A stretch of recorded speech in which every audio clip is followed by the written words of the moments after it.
Once again, Palmolive Brushless and Palmolive Lather. Palmolive, the largest selling brand of shaving creams in the world, present Can You Top This? Starring Senator Ford, Good evening. Harry Hirschfield, Howdy. and Joe Laurie Jr. Hello.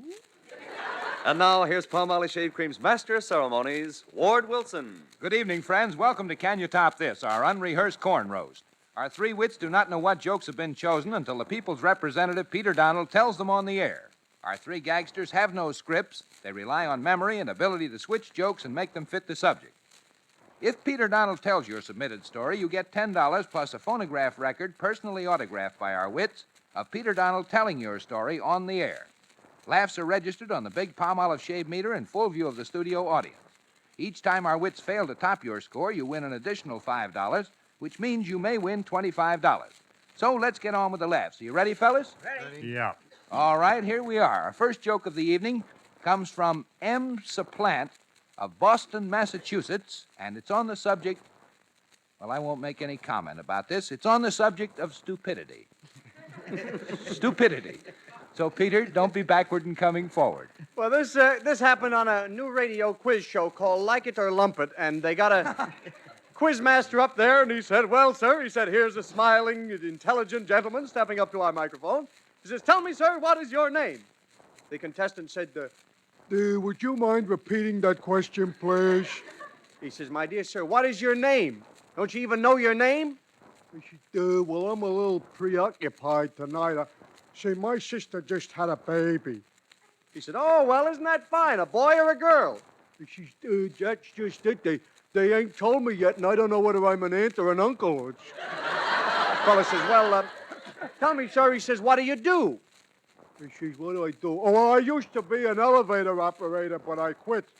He says, you quit? He says, yeah, I could never remember the route. It was awful. The fellow said, I see. Well, I better give you a very simple question. He said, what is the 4th of July? He said, 4th of July, 4th of July. That's what you said, isn't it? The 4th of July. He said, yes, the 4th. What is it? He said, the 4th of July. Gee, you better ask me another question on account of I was never very good at fractions. You may as well toss that one off, Pete, and lose it fast. He takes my suggestion, too. The Palmolive shave meter gave that one exactly 300 that time, Peter, which allows plenty of latitude for our three wits as they swing into action. Apparently, only one's going to swing. Oh, now, too, it's increasing. Well, let's see. Mr. Supplant has 300 to top, and Joe Laurie's going to take the first shot at it. Yeah, this pet shop, fellow owns a pet shop, calls up for a messenger boy to deliver a package. So this goof messenger boy comes in and they says, look, here's the package, and here's the address. I'll write it down for you on a slip of paper. Don't lose it now. So they write the address down. He says, and deliver this package. So the guy's walking along, humming to himself, and he hears a noise in the box. So you wonder what that noise is. He hears noise, something rushing around the box or something. So he says, I think I'll take a look what's in the box. So he puts it on the ground, unties the box, opens it up, and out jumps a rabbit. And a rabbit starts running down the street, and he runs after it. Finally, he says, oh, go on and run. Go on. You don't know where you're going. I got the address in my pocket.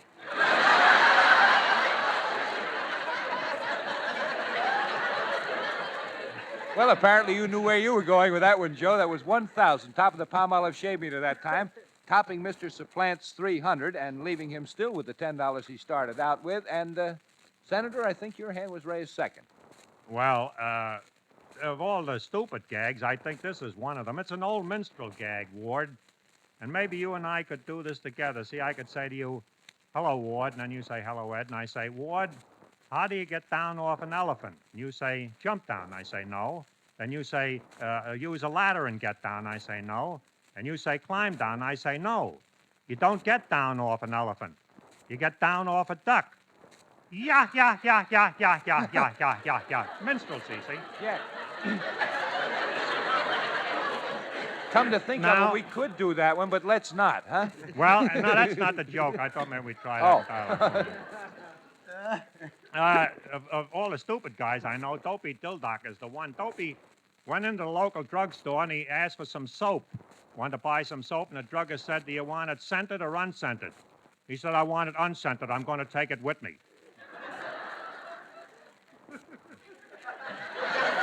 Yeah. Let's go back to the minstrel. Huh? He took his black off. Well, the facts and figures I know are... another one. You do? Probably just as bad, though. Let's try it anyway, huh? Well, two dopes were talking, and one said, who's this guy Tide I always hear about? I don't know nobody by the name of Tide. He said, sure, I got down the corner yard and I hit him hollering, high tide, low tide.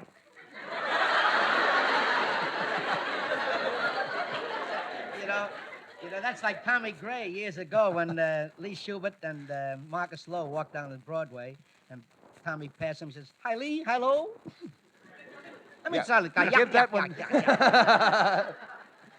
Why did we have to stir your memory, Joe? Well, the facts and figures are 250 on the Palmolive shave meter for that last Oh, joke. never mind the figures. I got a laugh out of myself. Nobody else did, but I did.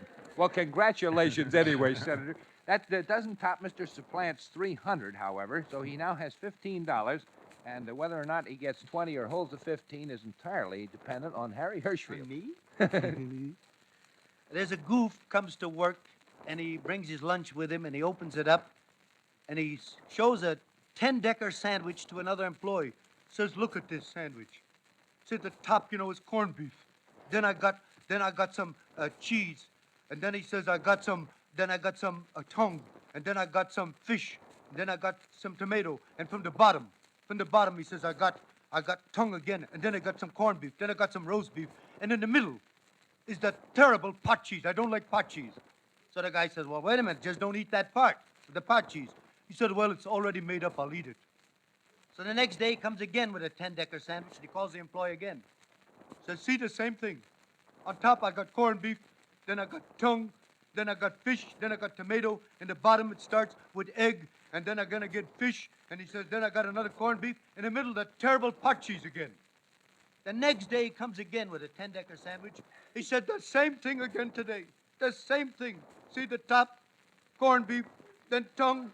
He says, then fish. And he says, then egg. In the bottom I got tomato and fish and tongue and again in the middle, that terrible pot cheese. Well, I said, what are you complaining about? The next time, simply tell your wife to leave out the pot cheese. She says, she's on a vacation. I make these up myself.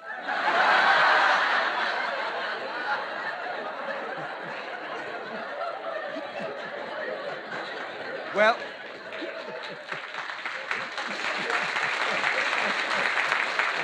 you have nothing to make up there, Harry. That was 1,000 on the I wish I'd Palmolive had shaving. some pot cheese in the middle of my gags there.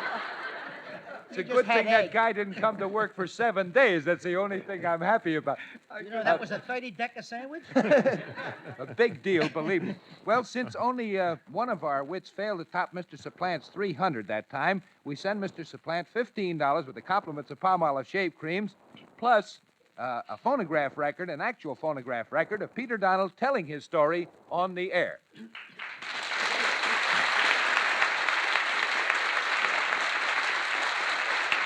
And now here's Charles Stark with the biggest shaving news in history. 3 men out of every 4 get more comfortable, actually smoother shaves the Palmolive brushless way. Yes, 3 men out of every 4 get more comfortable, actually smoother shaves the Palmolive brushless way. This is not just a promise, not just a claim. Palmolive brushless offers you proof.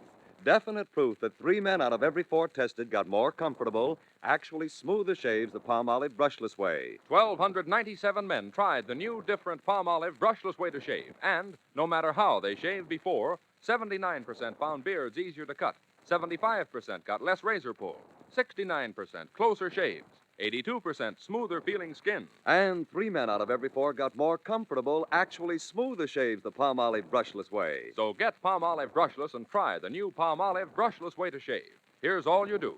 Wash your face with soap and water. Rinse. Soap your face thoroughly again and apply Palmolive brushless. Smooth it upward into your beard. This way you get the full benefit of Palmolive brushless beard conditioning effect. Then shave. And that's all. But remember, it's not just a promise, not just a claim. Palmolive brushless offers you proof. Definite proof that 3 men out of every 4 get more comfortable, actually smoother shaves the Palmolive brushless way. And now to continue our contest of wit and humor, here's a joke which was sent in by Dorsey B. Thomas of Cisco, Texas. And the subject of this joke is suitor. Suitor. No cloak and suitor. This is just a Swain deal, I think. So, Peter, hope you're married to this joke. Well, away in the backwoods lived an old mountaineer and his very, very beautiful daughter. So one day, old Pappy was out in the yard. He's running the lawnmower over his toes to trim his corns, and he biding the time of day, and all of a sudden up the trail comes young Zeb Terwilliger. So he came up and he said, "Pardon me all to pieces, Mr. McCoy, but I got a question to ask you." So old Pappy looked up. He says, "Why, ain't you the young whelp what's been a sparking my pretty daughter Novocaine for 2 months?" He says, "Yes, sir, that I am." He said, "Gee, your daughter is pretty." He says, "Her eyes is just as soft and pretty as a razorback hog's." And he says, "I want to hitch up with her." He says, "You want to marry my daughter, huh?" He says, "Do you love her?" He says, "Do I love her?" He said, "Mr. McCoy, to me, that gal is worth her weight in gold." He says, "Well," he says, "if that's the way you feel, I think you're going to have to wait a couple of weeks." He says, "What for? For you to think it over?" He says, "No, if she's worth her weight in gold, I want to fatten her up a little bit." Well, facts are facts, I guess, Pete, and we must face them. 250 on the Palmolive shave meter that time. Pete's throwing that gag over with the first one. Nice The gag company should there. have been fattened up a little bit. It could. It was a little on the lean side, I would say.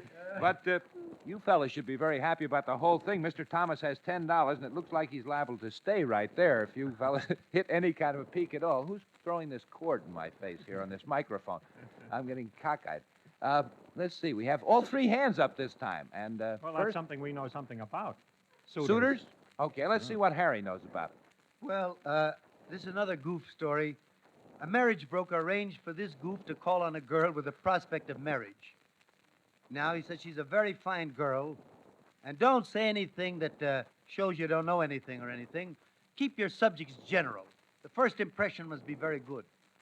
Says, talk about food, because anybody can talk about food, and talk about her family, and then a little philosophy at the end. So he comes there and he meets her and is quiet for a long while and finally says, "Food. Do you like fudge?" She said, "No." So there's a lapse of about 20 minutes. He says, "Does your sister like fudge?" Says, "I haven't got any sister." Then there's a lapse of about 20 minutes more. He said, "If you had a sister, would she like fudge?" Shake hands with Peter Donald, Harry. Oh, Pete's going to dust both of his throwaways off after that one, and I can't blame him either. Oh, Harry, your response should be, "Oh, fudge," on that one, believe me. You That don't got have to tell it. You don't have to now. Well, I think I better. For Mr. Thomas's sake, he'll be happy about it. Got 200 on the Palmolive shave meter that time, so he now has $15, whereas just a moment ago he only had 10. And let's see what the senator's going to do about it. Well, here's a quickie. This doesn't count, Ward. This is about a different kind of a suit. You know, a lot of big businessmen want to change their underwear. They want to get rid of those portal-to-portal union suits. Well, anyhow, Ditzy Baumwartle and Dopey Dildock were talking, and Ditzy said, "Hey, Dopey, do you believe in love at first sight?" And Dopey said, "Yeah, it saves a lot of time." So Ditzy said, "Well, my Uncle Pete, he met a woman and he fell in love with her at first sight, and now they're engaged. It's what you might call a vegetable romance." Dopey said, "What do you mean, a vegetable romance?" Ditzy said, "He's a deadbeat and she's an old tomato." Well, that showed definite improvement that time, Senator. That was Anything would have been an improvement afterward. 750 on the Palmolive shave meter. I'll that get time. there Well, before that the top evening's Mr. over. Thomas's 250, needless to say. He still has his $15, and the only missing link in this story, and I say that reservedly, is Joe Laurie Jr. Well, the fellow was keeping company with a girl a long time. Finally, they're together one night, and he says, "Now, listen, honey, look. We've been keeping company here for 3 years." He says, "Look, I've got a good job, and you're working. You got a good job. Let's get married."